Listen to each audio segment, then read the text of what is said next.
నా కళ నేను స్వయంగా అనుభవిస్తున్నాను. అనుభవించే కళ సుఖ దుఃఖాలతో ఉన్నా లేకపోయినా తనకి గ్రహించే రక్షణ లేదు కాబట్టి కళ ఉన్నదని కళ లేదని కూడా నాకు నేనే స్వయం చైతన్య ఎరుకతో స్వయం చైతన్య ఎరుక స్వయం జ్ఞాన గమనికతో నాకు నేనే తెలుసు కానీ తెలియ కానీ అవ్యక్తంగా ఉన్న కళని వ్యక్తంగా నాకు నేనే ప్రకటించుకుంటున్నాను. ఏం చెప్తాను? అవ్యక్తంగా ఉన్న నేననే అవ్యక్తంగా ఉన్న బీజ రూపంగా ఉన్న కళని వ్యక్తం చేసుకున్నాను. ఏ విధంగా మీ కళ మీలోంచి ఇలా వస్తుంది ఇలా రాదని మీరు చెప్పగలరా? ఖచ్చితంగా చెప్పలేదు. అంటే మీ కళని మీరు ప్రతిపాదిస్తారు. నాలోని కళ నేనే, నాలోని కళ నేనే, నాకు వేరుగా కళ లేదు. కళ రూపంగా ఉన్న సర్వము కూడా నాకు వేరుగా లేదునా ఆ వేరుగా ఎక్కడ లేదు? ఎరుకనందు వ్యక్తమైనది అవ్యక్తంగా వ్యక్తంగా ఎరుకనందే ఉంది. అది మౌనపదమే. ఏం చేస్తా? నాలోంచి బహిర్గతంగా అంతర్గతంగా ఉన్న కళ నా యందే పుట్టి పెరిగి లయిస్తుంది. ఏ విధంగా? సత్తుచిత ఆంధ్రలక్ష్యంతో గుర్తించి సిగ్గుపడి నాకు వేరుగా తాను ఉన్నానని లేదని తాను అనకుండానే నేను అనుకున్న నాకే సిగ్గేసి నా కళ చూసి నేను కలగన్నాను మిథ్య, ఇది సత్యము అసత్యము, దీన్ని వెతకాలి, దీన్ని మూలాన్వేషణ చేస్తారు. ఒకప్పుడు అవగాహనతో నాకు నేనే మోహితున్నాయి, భ్రాంతికి లోనయ్యాను. ఇప్పుడు అది భ్రాంతి కాదు, అసత్యం కాదు, సత్యం కాదు.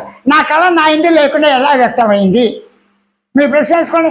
నా కళ నా ఎందు లేకుండా, నా కన్ను ఎందు ప్రతిబింబం లేకుండా, కన్ను ఎందు ప్రతిబింబం కన్ను దేహాన్ని ఎలా చూసింది? తలకాయ కన్ను తెచ్చి చూస్తే ఇది ప్రతిబింబంగా దీనిలో పడింది కదా. అప్పుడు కన్ను ముఖ్యమా, దేహం ముఖ్యమా, కన్ను గమనించే జ్ఞాన కన్ను ముఖ్యమా?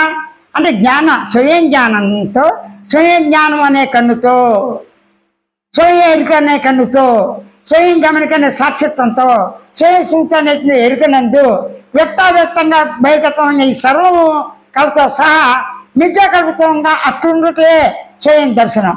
అంటే మిథ్యగా ఉన్న పదార్థమే ఉనికి ఎందు లేదు. ఉనికి చైతన్యం పుట్టి పెరిగి లయించే మిథ్యా కల్పిత స్వప్నము సాక్షాత్తు సత్యత పరిపూర్ణంగా స్వేచ్ఛగా స్వయంగా ఉన్నది మాత్రమే నాకు నేనే ఐడెంటిఫై ప్రతిపాదించుకుని కేవల స్థితిని, కేవల మిథ్యని కేవలంగా గమనించి గుర్తించి ఊరకు ఉన్నాను. నిర్భయంగా మీరు ఈ యొక్క స్వానుభవ కళని, స్వానుభవ మిథ్యత్వాన్ని, స్వానుభవ అబద్ధాన్ని, సత్యం నమ్మండి, నాకు అభ్యంతరం లేదు. అసత్యం తీసేయండి. మీరు ఏ శాతం చేస్తున్నా ఎరుకతోనే, ఎరుక జ్ఞానంతోనే, ఎరుక గమనికతోనే, ఎరుక స్మృతితోనే ఉనికి అవగాహన లేదు. అంటే అస్తిత్వం లేకుండా గమనిక, చైతన్యం లేకుండా గమనిక, చిత్తు ఆనందం లేకుండా ఆనంద అన్వేషణతో పని లేకుండా ఆనందము, మౌనము, స్వేచ్ఛ సహజంగా మీకే ఉందిగా. మీరుగా ఊరిక ఉండండి. ఎంతగానో మనం చేయగలిగింది మీరు చేసేది ఏమీ లేదు. ఊరిక గమనించి మీకు మీరే మౌనంగా ఉన్నారు. అట్లా ఉంటే స్వయం సాక్షాత్కారం.